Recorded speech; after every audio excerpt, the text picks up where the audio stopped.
Let's talk offensive line first. You had some attrition last week. It looked like Jared had been making a lot of progress. With him not here now, how big of a loss is that for you? Yeah, he came back, did a great job, worked hard this summer, worked hard all training camp, and worked his way up to where he was running with the ones at times.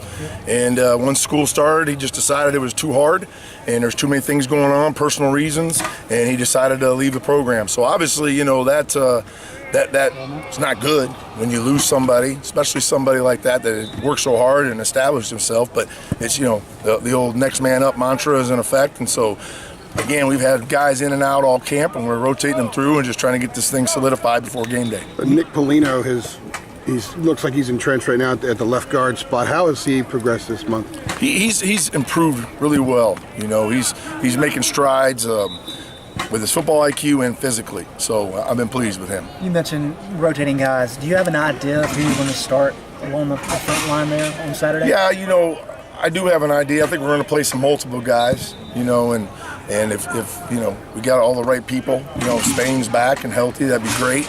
And, you know, then you can play Chuck and Sweet and rotate them. And if he's not, then we'll play both those guys, obviously. And then, you know, Cam's doing a nice job at center. And then you've got Polino and Khalil and RJ and those guys at guard. So I'd imagine I'm going to play probably 8 guys on Saturday. Do you think you have enough depth to play a game right now? We never have enough depth. I don't know if I've ever been in a situation where I said, man, this is awesome. I'm too deep and strong across the board. And if you find somebody that is, please let me know, because I'd like to talk to him. But I feel like if we can get the guys we have here healthy and 100%, we have a chance to have your 2 centers, your 3 guards, your 3 tackles, and if we can stay there, then we'll have a chance to be in decent shape. Larry told us last week that RJ's had the best camp that he's had since he's been here. What has he done so well? You know, mentally, he's done a better job of eliminating mistakes, and when he does have a bad play, not letting it carry over for 3, 4, 5 plays. Physically, you know, he's just improved in the weight room and on the field and technique, and so he's done some really good things, and so he's had more good days and less bad days. Is there a common thread in some of the attrition that you've experienced with Cohen leaving and Hatton being in and out, Rogers coming back and leaving and coming back? The easy answer is no. There is no common thread to that. You know, Tommy, that was something that just couldn't be avoided. It's part of football, part of practice. Cohen, that's a tough one. You know, that's why we had him walk on, because we weren't sure if he was mentally ready to do this. And I don't understand how you can go through all the summer conditioning and training camp and then leave. But, you know, that was something that he decided, and so that's up to him.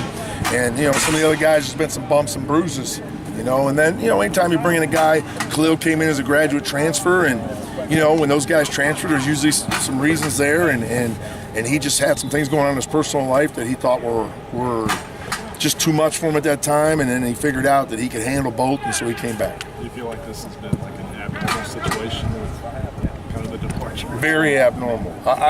We were talking about this just with the things that have gone on in this training camp. It's probably the most unusual situation I've had in 26 years of doing this, no question.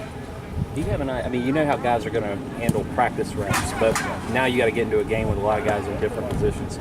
Do you have sort of an uncertainty about how they're going to react to it? Or are you going to have to experiment a little bit with how they handle things in game reps? Yeah, and, you know, anytime you got guys playing for the first time or playing significant reps for the first time, you're not really sure how they will handle the adversity, different things that are going to happen in a game. So, you know, that's the unique thing of college football, right? In the NFL, you get preseason games. High school, you get jamborees or whatever.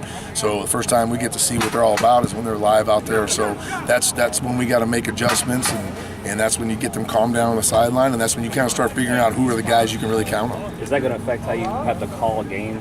You know, you guys as offensive coaches, as far as figuring out, okay, they seem to have a good handle on this and not this. Sure. I mean, the ultimate key to what we do is finding out with the group we have, what can they do and be successful doing it. You know, it's not the same with every team. So when you have the youth and injuries and experience we've had at times, we're probably still trying to figure it out, but we have a good plan in place, and the kids are starting to figure it out, and they've been getting better every day. So that's definitely the objective, to figure out what these kids can do. What's the process in place for trying to figure out what to expect on Saturday? Because I know Tim does certain things, Justin's past, he's done certain things. How do you go about trying to guesstimate what you're going to see?